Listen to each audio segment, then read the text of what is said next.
Michigan Out of Doors Online is brought to you in part by Tri-County Logging. Experienced in sustainable forestry practices, Tri-County Logging can help you manage your property by keeping your woods healthy and generate income.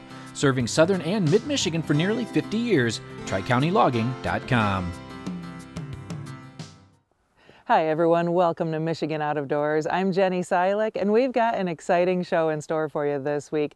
Last week, Jordan and I were in the Upper Peninsula, and the first place we stopped was Little Bay Denok for some walleye fishing. You won't want to miss that adventure we had out on the ice. And while we were in the area, we stopped in to check out a brand new business that's in the business of helping out ice anglers in the area. And Jimmy's got another adventure in store for us this week too.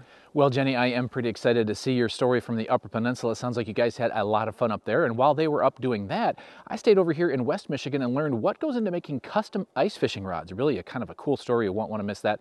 Lots of good stories on this week's show, so you stay tuned. I'm Jimmy Gretzinger. It's time for Michigan Out of Doors.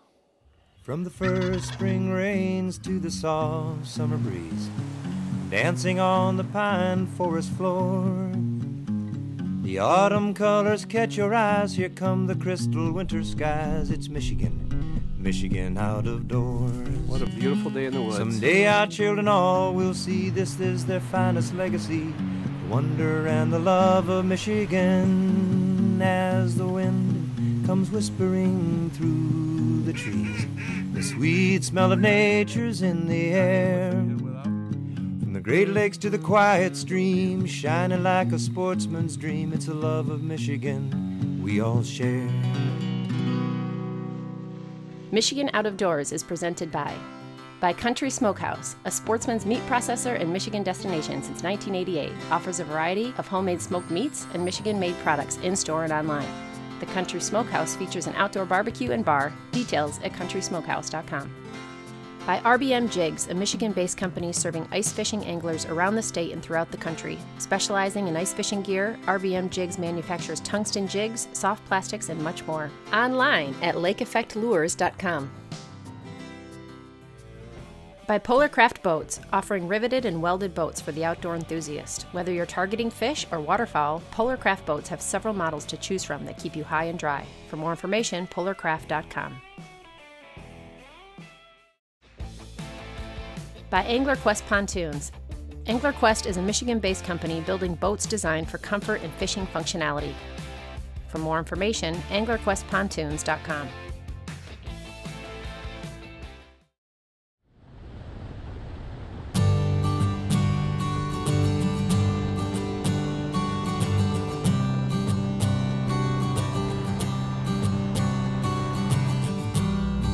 Thank you. You too.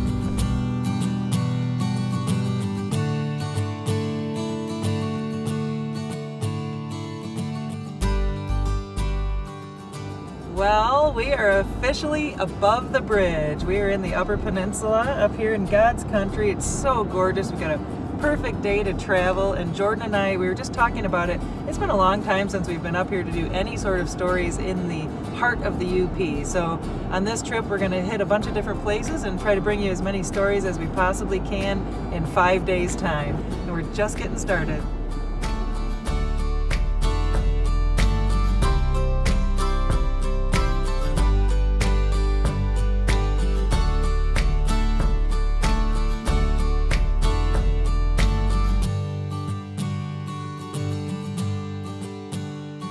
All right, first morning in the UP. We're on Little Bay Denok, and it's 8 degrees right now. The good news is, in this little part of the bay, there's tons of ice. There's over a foot of ice here, so we're actually able to drive out in vehicles. We've got Sean with us today. He's our babysitter and guide. And we're fishing with Brian Whitens from Discovering TV and 906 Outdoors up here in the UP. So it's always fun to hang out with Brian and hear a little bit about kind of trade stories and hear a little bit about how he does his job up here every week. He puts out a new television show too. So far Sean's got a bunch of tip-ups out kind of in a big circle around us. We're going to be sitting in one of his sleeper shacks, jigging in there for walleyes, and then I guess they've been getting some good walleyes on tip-ups too. So hopefully we'll have some excitement out here soon. We got 6 tip-ups out. We all got sucker minnows on them. They're all from anywhere from 2 to 6 feet off the bottom. They all got jewelry on them with beads.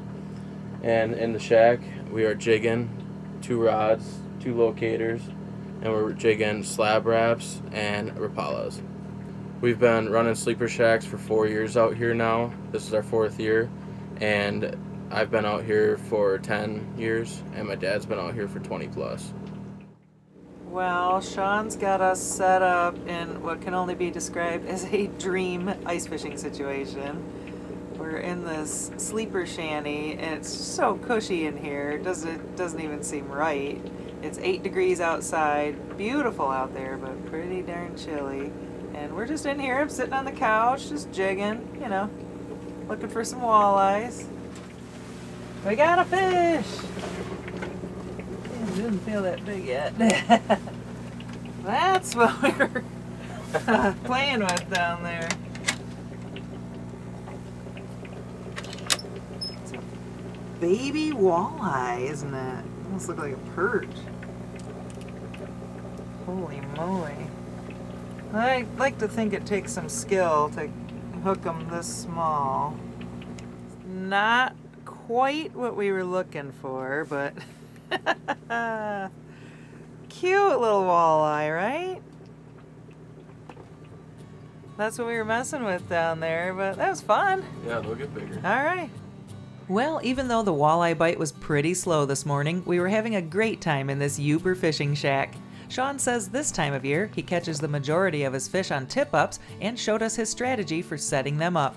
I'll show you the setup here. We're cutting the tail because it's a bigger sucker, so we don't have any minnow trips on the flag. You just hook it right in the front of the dorsal. We got jewelry on it, beads just to color it up.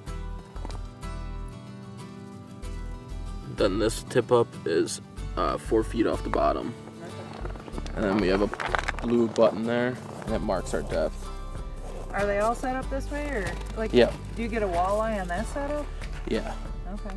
Yeah, and I set different depths on all of them. Yeah. So some I only raise up 2 feet off the bottom, Okay. some I set off 4, and say this tip up keeps going off and it's off 4 feet off the bottom.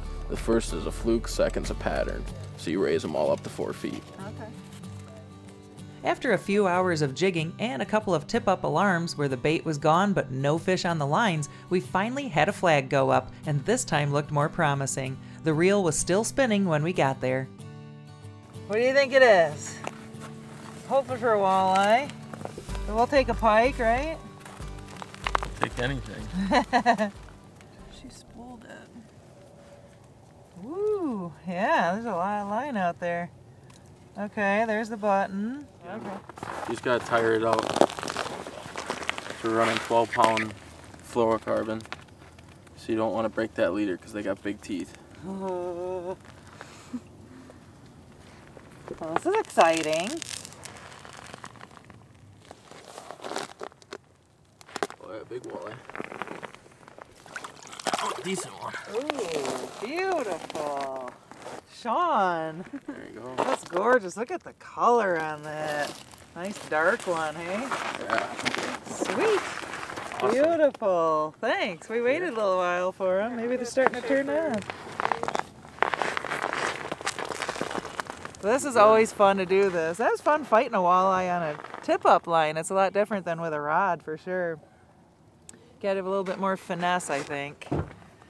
It's a little more nerve-wracking letting them run it back out.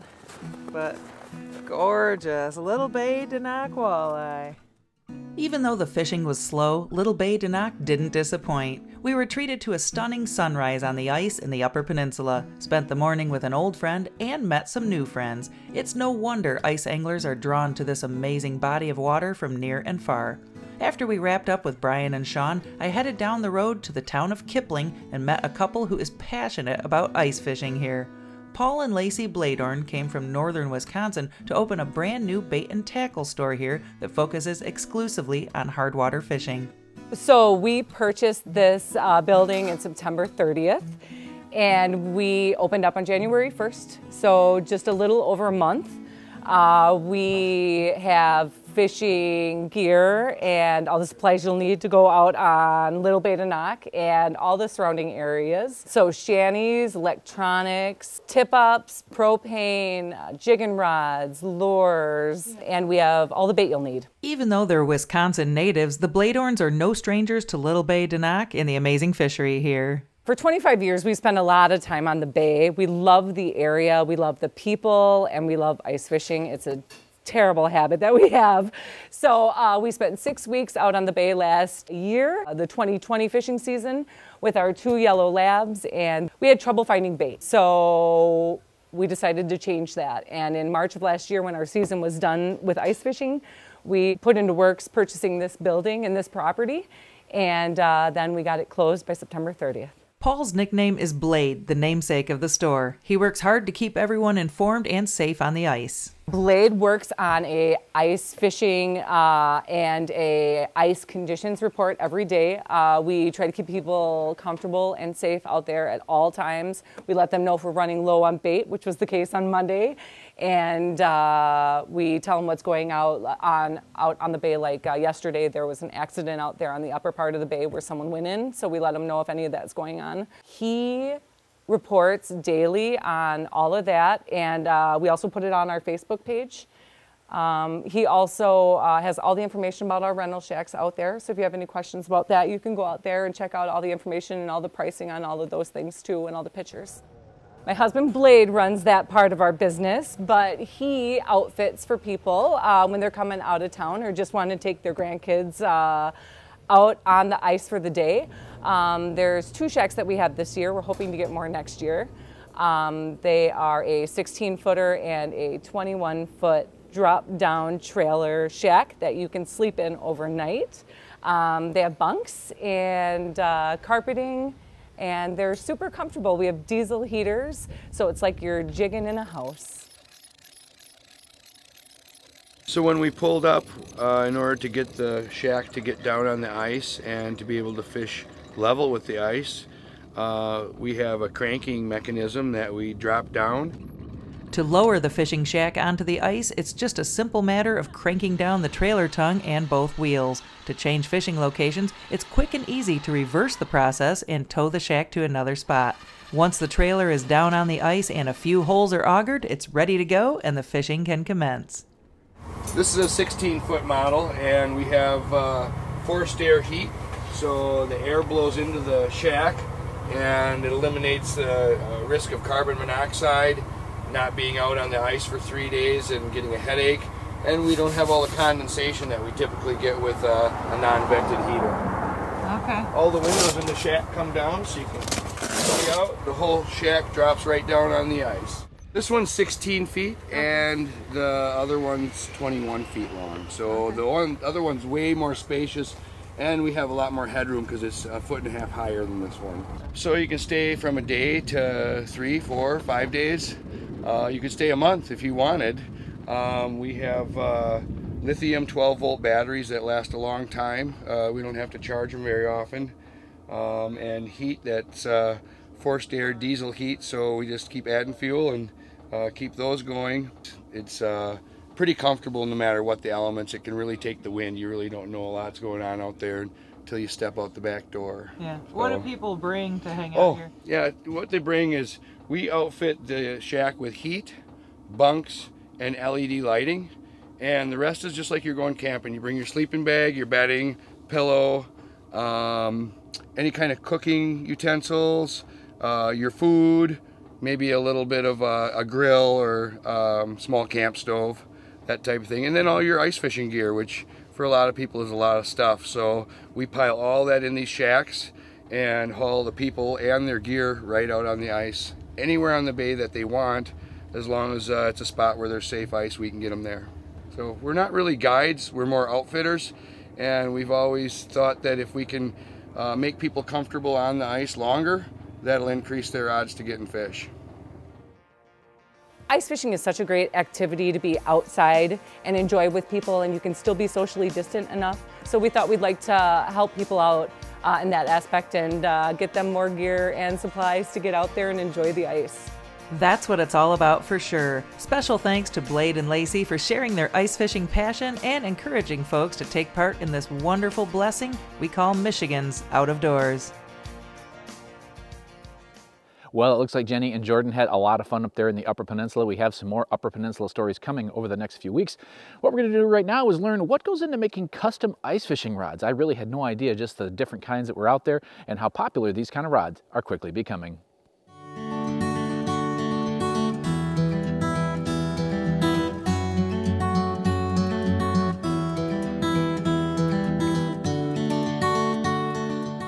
So back, my parents owned a place called Springs in Muskegon, and even before then, Springs had been in business way back into the 40s. My dad started tying rods for them, I'm gonna say probably early 70s to start out with. So I was, I'm 51 years old, so you do the math. So I started probably tying rods seriously in 2006. I had dabbled in it a little bit before. My dad had passed away unexpectedly, and we had rods, stuff that we had to get out. We had guys in the Kenai out of Soldotna that we were tying rods for, so that had to get done. I'm panicking, didn't want to do it, but long story short, I started doing it, and then I started getting more rod business from guys that had bought rods and been on charters there. So kind of flourished a little more. By the time I was done with it 3 years ago, I was tying pretty close to a little over 1,000 rods a year. It just was taking so much of my time.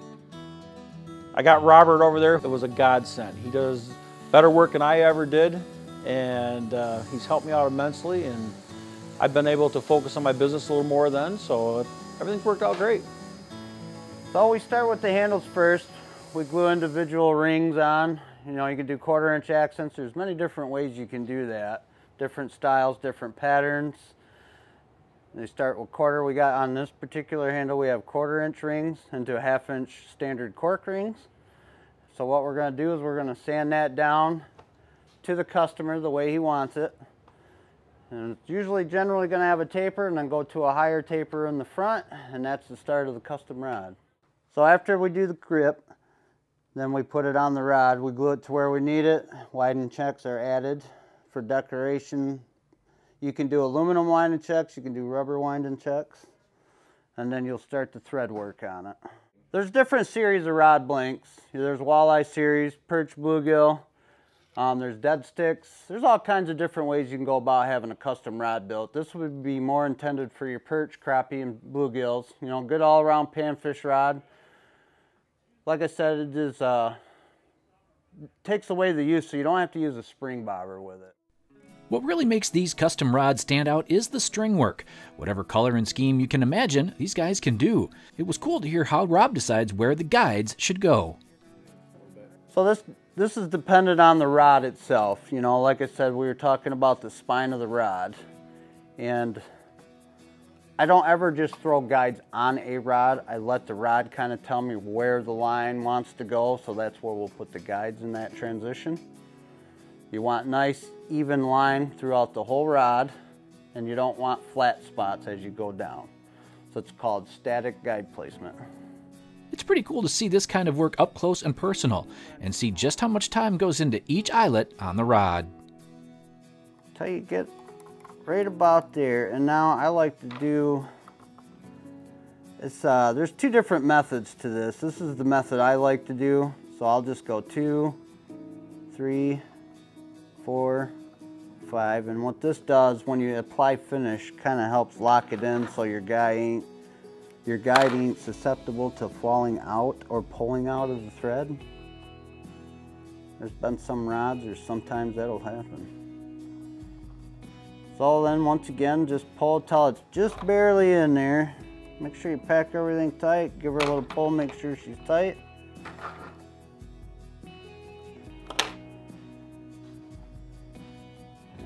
Pull through, and it's just smooth wrap. Then I'll go back through, just kind of things out. As I get up to the fly guides on this portion of the ice rods, less is more up here. I don't add in the trim bands. I don't want to add any more than I have to because it takes away from the ice rod's action. So I just keep going. with the base color that I used outside of the trim.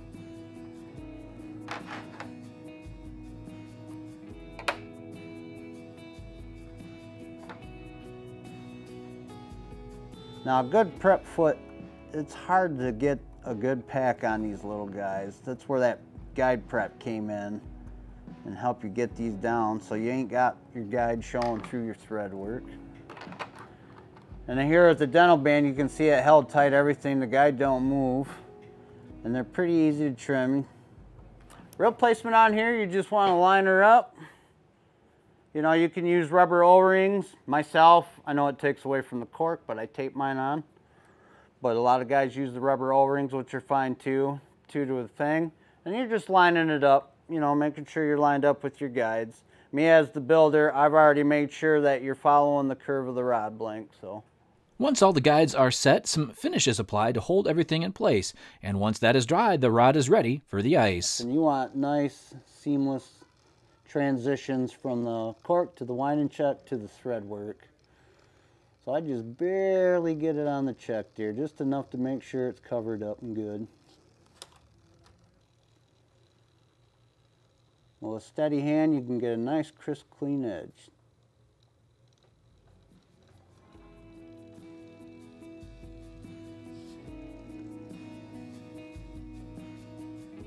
You always want to make sure you get it in front of this guide foot just a little bit. Much like tying your own flies or making your own bow, there are quite a few anglers who dabble in rod making or customizing their rods to make them unique and to stand out a bit.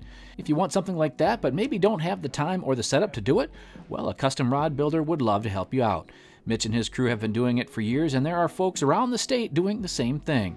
So whether it's a custom rod, Grandpa's Old Faithful, or a garage sale special, get out on the ice and wet a line here in Michigan's Out of Doors.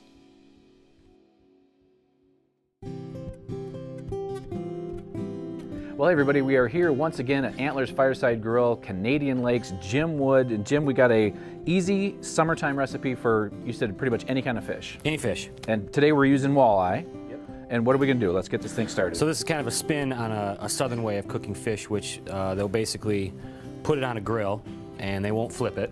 Okay. And they'll protect it from drying out with normally a mayo-based dressing.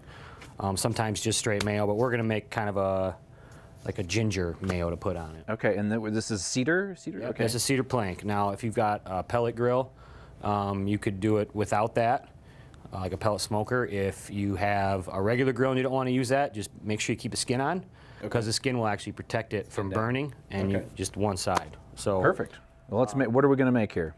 So first of all, we're going to make just a really quick marinade, which is just 2 ingredients, and it's just soy sauce and some fresh garlic. So now I'll make the kind of the dressing that goes on top.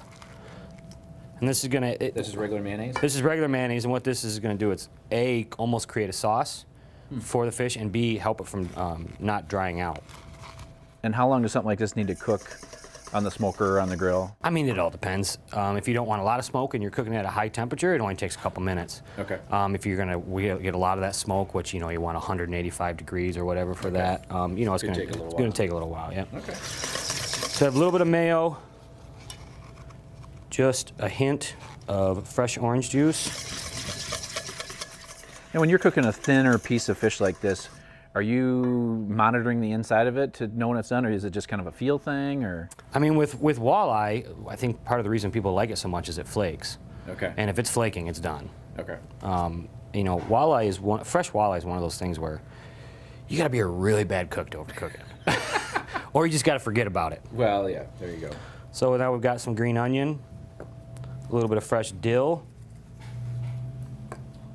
just a little bit of sweet pickle relish, and then some freshly minced ginger. So pretty easy, there's not a lot of prep here. No, there's not. I mean, this is just one of those dishes that you can knock out really quick, and it is slightly impressive. I mean, your guests will dig it and they'll think you're good. Next, put the walleye on the cedar plank, add a little salt and the mayonnaise mixture, and it's ready for the grill. Okay, Jim, we pulled this off the grill. What's our next step to plate this? So we're just going to literally put it right on the plate, So you take it off the wood. Yeah, and be careful because, like I said, fresh walleye has a lot of moisture, so it could fall apart on you. Okay. And then what I did. Yeah, what would you serve this with typically? If you've never cooked vegetables on your pellet grill, You should. It's the way to go. In my opinion, after eating this, it's the only way to eat vegetables. I mean, it's so a little olive oil on them maybe, and then put them on. Yeah, oil, salt, pepper. I mean, if you want to get crazy, you can put some garlic and fresh herbs on it, but salt and pepper and oil is the way we prepared them here. Okay, and so the name of this dish is? We're just going to call it No Flip Walleye. No Flip Walleye it is.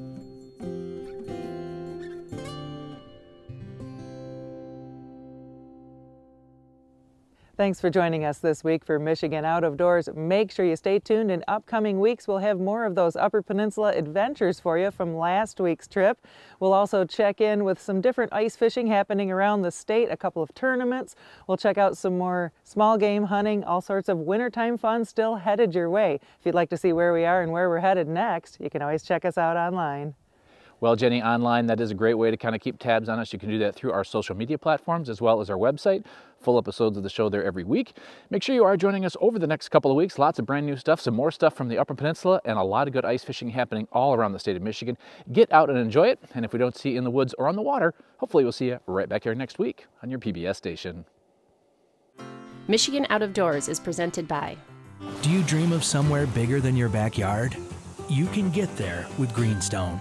Whether you want to hunt, fish, hike, or just watch the sunset, we're ready to help you own your place in the great outdoors. To learn more, visit greenstonefcs.com. By Showspan, producing sports shows such as the Ultimate Fishing Show Detroit at the Suburban Collection Showplace with new dates for 2021, now being held March 25th through 28th. The Ultimate Fishing Show is now in March. Closed captioning provided by Marvo Mineral, makers of Lucky Buck, deer management products including minerals to supplement deer diets year-round to improve health and antler growth. When I wander far away, a dream stays with me night and day. It's the road that leads to my home state. I am a Michigan man, changing seasons, painting